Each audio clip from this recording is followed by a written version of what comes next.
Operation Sindoor success కు సంబంధించి కేంద్రం ఒక ప్రెస్ మీట్ నిర్వహించింది. ఈ ప్రెస్ మీట్ లో ఇద్దరు మహిళా ఉన్నతాధికారులు హాజరయ్యారు. అయితే వీరు ఎవరు, ఏంటి, వీరి నేపథ్యం ఏంటి అనే ఆసక్తి ప్రతి ఒక్కరిలో కూడా కనిపిస్తోంది.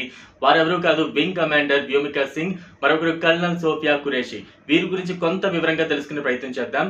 Wing commander Vyomika Singh air force లో పనిచేస్తూ ఉన్నారు. యుద్ధ హెలికాప్టర్ నడపడంలో ఒక ఎక్స్పర్ట్ అని చెప్పాలి. 2500 గంటలకు పైగా యుద్ధ విమానం నడిపిన అనుభవం ఆమెకు ఉంది.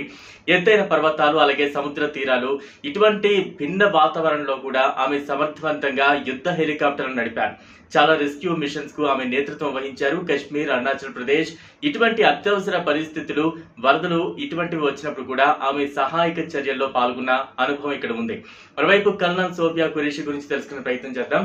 కల్నల్ సోఫియా ఖురేషీది గుజరాత్. ఆమె తాతగారు భారత సైన్యంలో సేవలందించారు.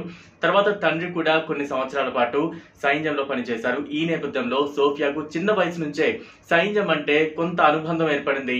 1999లో ఆఫీసర్స్ ట్రైనింగ్ అకాడమీ ద్వారా సైన్యంలోకి అడుగుపెట్టారు. భారతదేశంలోని వివిధ ప్రాంతాల్లో, ముఖ్యంగా తీవ్రవాద వ్యతిరేక ప్రాంతాల్లో సిగ్నల్ రెజిమెంట్ లో సేవలు కూడా అందించారు.